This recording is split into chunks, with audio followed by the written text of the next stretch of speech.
منم دای محمد یاسن پلور منشتا یتیمیو چه primary school کلام کوٹ دای میج کلا استوز وی کلا نوی یو استوز دای آیو دای سپینجی رای بڑا سڑائی دای کلا روشی کلا نوی پرایمری سکول دای میج برای مهربانی میج دا غادو چه میج تا میں غا سکول میں ملاش میڈل چه میج پڑھائی پشه کی میج پڑھائی نشتا میج ڈیران پڑھون مختان پڑھونی پلارینا نکن من پڑھونوی بس میج دا السلام علیکم ورحمۃ اللہ وبرکاتہ۔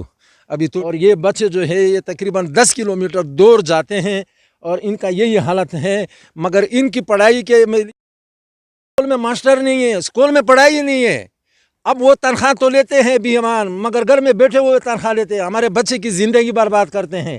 ہمارا ریکویسٹ ہے، ہمارے بچوں کی ریکویسٹ ہے کہ ہمارے ان بچوں پر اللہ کے واسطے آپ لوگ ترس کریں، ان کی اسکول کا پوری میرے بھائی آپ ان پر توجہ بھی دے دیں اور ہمارا اسکول کو منظوری بھی دے دیں، تاکہ ہمارے جو اسکول کی بہت سخت ضرورت ہے، ہمارا قوم کا ہمارے بچے کی یہ ریکویسٹ ہے کہ ہمیں یہ اسکول منظوری ہو جائے۔ اگر ہمارا تعلیم نہ ہو، ہم جاہل بڑے ہو جائے، جیسے پہلے ہم جاہل تھے، سارے دنیا کو ہمیں دہشت گردوں کی نظر سے دیکھتے ہیں۔ بھائی اللہ کی قسم ہم دہشت گرد نہیں ہیں، ہم مسلمان ہیں، ہم کلمہ پڑھتے ہیں، لا الہ الا اللہ محمد رسول اللہ کلمہ پڑھنے والے ہیں، مگر صرف جاہلیت کی اندھیرا ہے، ہمارا تعلیم نہیں ہے۔ ہمارے تعلیم کے لیے آگے میرے بھائی قدم بڑھا دے کہ تاکہ ہم جاہلیت سے نکلے، اندھیرے سے نکلے، ہم روشنی دیکھ لیں، ہم دنیا دیکھ لیں، ہم دنیا کی ترقی کریں میرے بھائی۔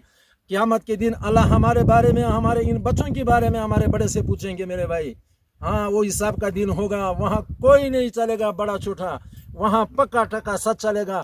آج ہم یہ ریکویسٹ کرتے ہیں کہ ہمارے بچے کے لیے سہولت اسکول کا ہو، بچی کی اسکول کے ہو، اور ہاسپیٹل کا ہو، زنانہ ہاسپیٹل کا بھی ہو۔ ہمارے پاس نہ ہاسپیٹل ہے میرے بھائی، نہ لیڈیز کی ہاسپیٹل ہے، نہ لیڈیز کی اسکول ہے، نہ بچی کی اسکول ہے، نہ ہمارے پاس روڈ ہے میرے بھائی۔ ہم پہاڑی کا رہنے والے ہیں، جنات کی طرح۔ خدا کے واسطے کہ ہمارا زندگی کی بدل ہونے کے لیے آپ ہمارے ساتھ قدم بڑھائے، ہمارے ان باتوں پر غور کرے۔ واخر دعوانا الحمدللہ۔